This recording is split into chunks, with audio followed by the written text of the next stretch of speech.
my name is Alicia Jericho from Queen's University of Charlotte, and today I will be conducting a presentation on university employees and social media, a human relations approach to a Twitter interaction.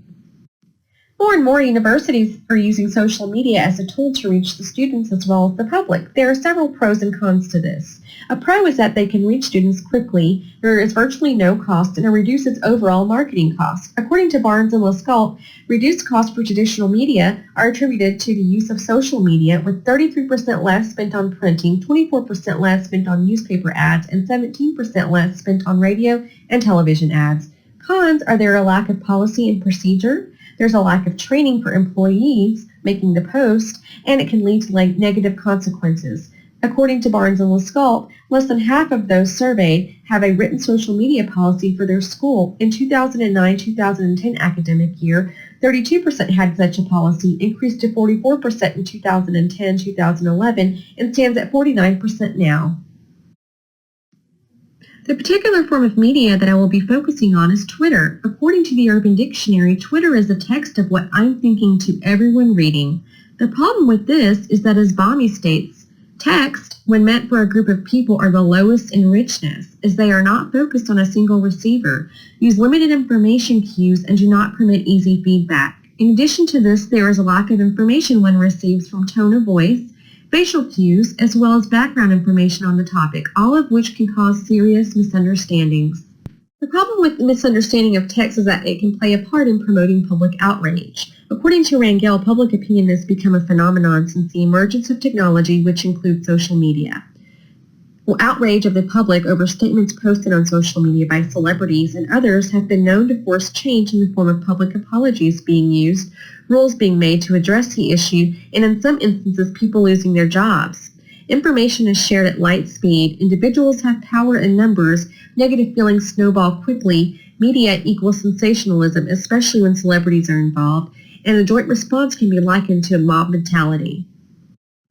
The textual analysis was completed by analyzing a series of tweets made by Texas A&M coach Aaron Moorhead in May of 2016, as well as specific responses to the tweets by applying the interaction analysis method. Specifically, I examined the tweets posted by Coach Moorhead, a post made by Tate Martell, and the responses of Texas A&M recruits Manny Netherly and Tyjon Lindsey. So, what is interaction analysis? Fisher's interaction analysis says that an interact is the act of one person followed by the act of another. And in order for this to be effective, we must analyze the group's interaction. As you will see, during social interaction, participants are continuously active, modifying their own actions in response to the continuously changing actions of the partner. This continuous mutual adaptation results in interactional synchrony, to which both members contribute. This brings us to the text. Tate Martell, a 5-star recruit considered the #1 quarterback prospect for 2017, announced that he was reopening his recruitment via Twitter, stating, "After talking with my family about what is best for my future, I have decided to reopen my recruiting process." This apparently did not sit well with Coach Aaron Moorhead, who tweeted, "Scared for this next group of kids. There is no accountability and no sense of positivity when it comes to adversity.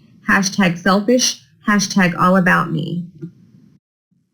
In what is known in the Twitterverse as a rant or series of tweets about a topic that one makes when they are trying to prove a point or overly emotional, Moorhead continued with a series of tweets, stating, "I feel sorry for people who never understand loyalty. I can't really even vibe with you. At the end of the day, trust is 100 and everything else is BS." Moorhead continued, "People talk about leadership and this generation flip-flops like it's nothing. That's a real issue. My dad would have whipped my ass. Also, I love Texas A&M football. I guard it and respect it with my life. I don't take that lightly day to day."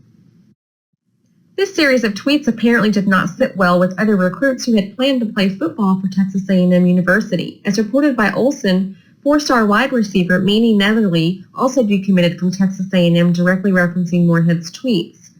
He tweeted, "After tonight, I see what kind of person my future coach is, and I myself don't want to play for someone like that. So without further ado, I would like to announce that I am decommitting from Texas A&M University." He was joined by 5-star wide receiver Tyjon Lindsey, who also tweeted that Moorhead's tweets toward Martell have him no longer considering Texas A&M. It is clear that Coach Moorhead's text was clearly interpreted in a negative manner, judging by the reaction of the once committed A&M recruits. Also, the general public could absolutely interpret it as being unprofessional.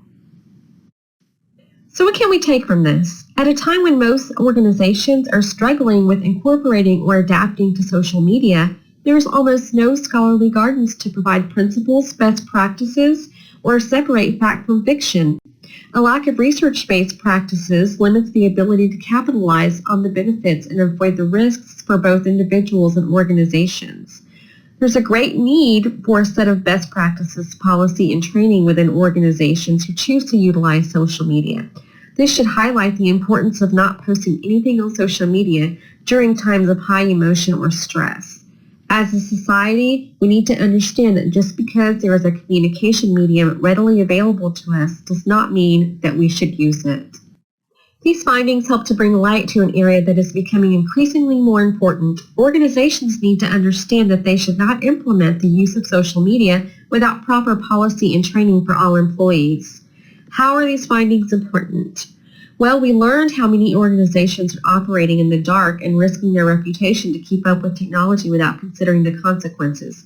Social media has the potential to offer benefits for organizations that develop appropriate policies and practices. It is vital that scholarly research begin to identify these best policies and practices to help organizations do so. To find out more on this topic, please take a minute and review the following references.